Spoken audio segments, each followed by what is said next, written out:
Hi మామ, welcome back. Daaku Maharaj 100% perfect review video. So వీడియోని skip చేయకుండా ఎండ్ వరకు వాచ్ చేయండి మామ. సినిమాలో ప్లస్ పాయింట్ ఏంటి అండ్ మైనస్ పాయింట్ ఏంటి, నేను ఇచ్చే రేటింగ్, అసలు సినిమాని థియేటర్ చూడాలా లేకపోతే వెయిట్ చేసి ఓటీటీలో చూడాలా, ఈ వీడియోలో డిస్కషన్ చేసుకుందాం. మొదటిగా స్టోరీ విషయానికి వస్తే, ఎవ్రీ 10 మినిట్స్కి డైరెక్టర్ బాబీ కొల్లి ఇచ్చిన ఎలివేషన్ సీన్స్ హైలైట్గా ఉంటాయి. దాని తగ్గట్టు బ్యాక్గ్రౌండ్ మ్యూజిక్ ఎస్ఎస్తామని దంచి కొట్టాడు మామ. అండ్ ఎస్పెషల్లీ స్టార్టింగ్లో మన బాలకృష్ణ గారి ఇంట్రడక్షన్ సీన్ ఉంటుంది మామ. అయ్యో, అది సగం వరకే ఆ ఫైట్ చూపించి మిగతా సగం మళ్ళీ చూపిస్తాడు. కానీ ఆ ఫైట్ ఏం మాత్రం మాట అదిరిపోయింది ఫైట్ మాత్రం. ఫస్ట్ హాఫ్లో రేస్ గురించి సినిమాలో విలన్ ఉన్నాడు కదా, అతను colour photo film director Sandeep Raj, వీళ్ళిద్దరు అన్నతమ్ముళ్ళు జంతువులతో స్మగ్లింగ్ చేస్తుంటారు. వాటి చర్మాలు, ఎరుగు దంతాలు వీటితో స్మగ్లింగ్ చేస్తుంటారు అనమాట. ఈ విషయం ఒక ప్రొఫెసర్కి తెలిసిపోతుంది. ఆ ప్రొఫెసర్ పోలీస్ స్టేషన్ వెళ్ళి కంప్లైంట్ ఇస్తాడు. తర్వాత తన తమ్ముడిని అరెస్ట్ చేసేస్తాడు. ఇంకా మన విలను గమ్ము ఉంటాడా, తన మనుషులతో ఆ ఫ్యామిలీని భయపెట్టేటట్టు చేస్తాడు. ఆ ఫ్యామిలీలో ఒక చిన్న పాప ఉంటుంది. మీరు ఆల్రెడీ ట్రైలర్లో చిన్ని ఒక టైటిల్తో లిరికల్ వీడియో సాంగ్ చూస్తారు కదా, అందులో బాలకృష్ణ గారు ఒక పాప ఉంటుంది. ఆ పాపకి థ్రెట్ అనమాట. కాబట్టి ఆ ఫ్యామిలీలో ఒక పని మనిషి ఒకడు ఉంటాడు. వాడు మన డాకు మహారాజ్ ఫోన్ చేసి, ఈ విధంగా ఈ పాపకి థ్రెట్ ఉంది ఫ్యామిలీకి, కాబట్టి నువ్వు రావాలని చెప్పేసరికి మన డాకు మహారాజ్ బయలుదేరి వస్తాడు.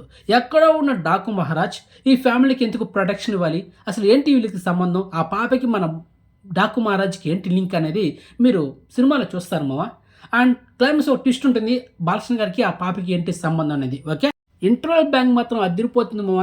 ఈక్వల్గా బాలకృష్ణ గారి ఒక ఫైటు, ఆ తర్వాత ఒక పులితో మన మెయిన్ విలన్ బాబీ డ్యూయల్, వీళ్ళిద్దరిని చూపిస్తూ ఇంటర్వెల్ సీన్ అదిరిపోతుంది. ఆ తర్వాత సెకండ్ హాఫ్లో బాలకృష్ణ గారు ఒక గవర్నమెంట్ ఎంప్లాయ్, ఇంజనీర్, అలాంటి గవర్నమెంట్ ఎంప్లాయ్ సడన్గా డాకు మహారాజుగా ఎలా మారాడు. అండ్ అదేవిధంగా దానికి ఆపోజిట్లో బాబీ డ్యూయల్ ఒక క్రూషియల్ రోల్ మామ, విలన్ క్యారెక్టర్ హైలైట్గా చేశాడు. వీళ్ళిద్దరి మధ్య క్లాష్ వచ్చే సీన్స్, అండ్ అదేవిధంగా ఎస్పెషల్లీ బాలకృష్ణ గారు తన మనుషులతో విలన్ని చంపేదానికి తన ఇంటికి వెళ్ళేటప్పుడు అక్కడ ఒక సీన్ ఉంటుంది మామ, గూస్బంప్స్ వస్తాయి. ఇలా ఫస్ట్ హాఫ్లో కానీ సెకండ్ హాఫ్లో కానీ ఎవ్రీ 10 మినిట్స్కి మిస్ అవ్వకుండా ఎలివేషన్స్ ఇచ్చాడు మామ డైరెక్టర్ బాబీ కొల్లి. అది సినిమాకి బిగ్ ప్లస్ పాయింట్ అని చెప్పొచ్చు. ఇక సినిమాలో యాక్ట్రెస్ పర్ఫార్మెన్స్ గురించి మాట్లాడుకోవాలంటే, బాలకృష్ణ గారి స్క్రీన్ ప్రజెన్స్ ఉంటుంది మా సినిమాలో. ఆ డైలాగ్ డెలివరీ కానీ, ఆ కలేజా బాబా మామూలుగా లేదు, వన్ మ్యాన్ షో మామ. అండ్ సెకండ్ హాఫ్లో బాబీ డ్యూయల్ క్యారెక్టర్ కూడా ఈక్వల్గా ఉంటుంది అండ్ పోటీగా ఉంటుంది. అది చాలా హైలైట్గా ఉంటుంది మామ. ఒక సినిమాలో హీరో ఎంత స్ట్రాంగ్గా ఉంటే దానికి మించి విలన్ స్ట్రాంగ్గా ఉండాలి. ఎస్పెషలీ ఎస్ఎస్ రాజమౌళి సినిమాలో విలన్స్ ఎంత స్ట్రాంగ్గా ఉంటారా, ఆ విధంగా ఉంటేనే మనకు చూడడానికి అంత క్యూరియాసిటీ ఉంటుందన్నమాట. అండ్ అది డైరెక్టర్ సక్సెస్ అయ్యాడు ఈ సినిమాతో. వీళ్ళిద్దరు సీన్స్ హైలైట్ ఉంటాయి సెకండ్ హాఫ్లో ఎస్పెషల్లీ, ఆల్రెడీ మీకు చెప్పినట్టే. అండ్ అది మామ. ఇక యాక్ట్రెస్ పర్ఫార్మెన్స్ చెప్పేసానా, ఇక మ్యూజిక్ డైరెక్టర్ గురించి చెప్పాలి. వేసేస్తామని స్పీకర్లు పగిలేటట్టు కొట్టాడు అనమాట మ్యూజిక్ డైరెక్టర్. ఆల్రెడీ మనకు ప్రీ రిలీజ్ ఈవెంట్ చెప్పాడు. నాకు సంబంధంలా మీరు ఇన్సూరెన్స్ చేసుకోండి స్పీకర్ బాక్స్ అని, ఆ విధంగా దంచి కొట్టాడు మా, ఒక లెవెల్ ఇచ్చాడు. అండ్ దిబిడి సాంగ్ కానీ, చిన్ని టైటిల్తో ఒక లిరికల్ సాంగ్ కానీ, డాకు మహారాజ్తో వచ్చే ఒక బ్యాక్గ్రౌండ్ స్కోర్ కానీ హైలైట్గా ఉంటుంది.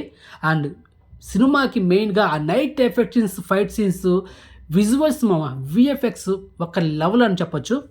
అండ్ మొత్తానికి ఓవరాల్గా ఎమోషన్స్ కానీ సెకండ్ హాఫ్లో కొన్ని సీన్స్ హృదయాన్ని హత్తుకునేటట్టుగా ఉంటాయి అన్నమాట సెకండ్ హాఫ్లో ఎస్పెషల్లీ. ఇక సినిమాలో మైనస్ పాయింట్ గురించి మాట్లాడుకోవాలంటే, సెకండ్ హాఫ్లో ఆ స్టోరీ అనేది మనం ఆల్రెడీ చూసిన సినిమా స్టోరీ లాగా ఉంటుంది. కానీ బాలకృష్ణ గారి స్క్రీన్ ప్రెజెన్స్ అండ్ అదేవిధంగా ఒక మంచి మెసేజ్ ఇస్తూ విలన్ క్యారెక్టర్ స్ట్రాంగ్గా చేస్తూ ఆ ప్రజెంట్ చేసిన విధానం బాగుంది. అలా కాకుండా విలన్ని కొంచెం ఇంకా డౌన్ చేస్తుంటే సినిమా దొబ్బు ఉండేది నేను అనుకుంటున్నా. కానీ అలా కాకుండా డైరెక్టర్ సూపర్గా డిజైన్ చేశాడు ఇద్దరు క్యారెక్టర్స్ని. సో అది హైలైట్ అయింది. సో మైనస్ పాయింట్ ఏంటంటే, ఆ ఏదో ఇంకో సినిమా మనం చూసినట్టు ఆ ఫీల్ అనిపిస్తుంది తప్ప మిగతా ఇంకేం లేదు మామ. అది ఒకటే మైనస్ పాయింట్. మిగతా ఓవరాల్ టోటల్గా సినిమాకి ప్లస్ పాయింటే నా విషయంలో అది. సో ఫైనల్గా వర్త్ మూవీ. అండ్ ఈ సినిమాకి నేను ఇచ్చే రేటింగ్ 5/3.75 మామ. ఫైనల్గా ఈ సినిమాని మీకు రికమెండ్ చేస్తున్న, థియేటర్లో చూడాల్సిన ఒక బెస్ట్ ఎక్స్పీరియన్స్ మూవీ. బాలకృష్ణ గారి screen presence, family emotion scenes and background music, grand visuals చూడాల్సిన సినిమానే ఈ డాకు మహారాజ్. థియేటర్లో. సో ఫైనల్‌గా రివ్యూ వీడియో మీకు నచ్చితే గనుక వీడియోని లైక్ చేయండి అండ్ వీడియోని షేర్ చేయండి అండ్ ఛానల్ సబ్స్క్రైబ్ చేసుకోండి అండ్ నోటిఫికేషన్ ఆన్ చేసి పెట్టుకోండి. సో నెక్స్ట్ మంచి ఇన్ఫర్మేషన్‌తో మళ్ళీ మేము ఉంటాం మామ. బాయ్.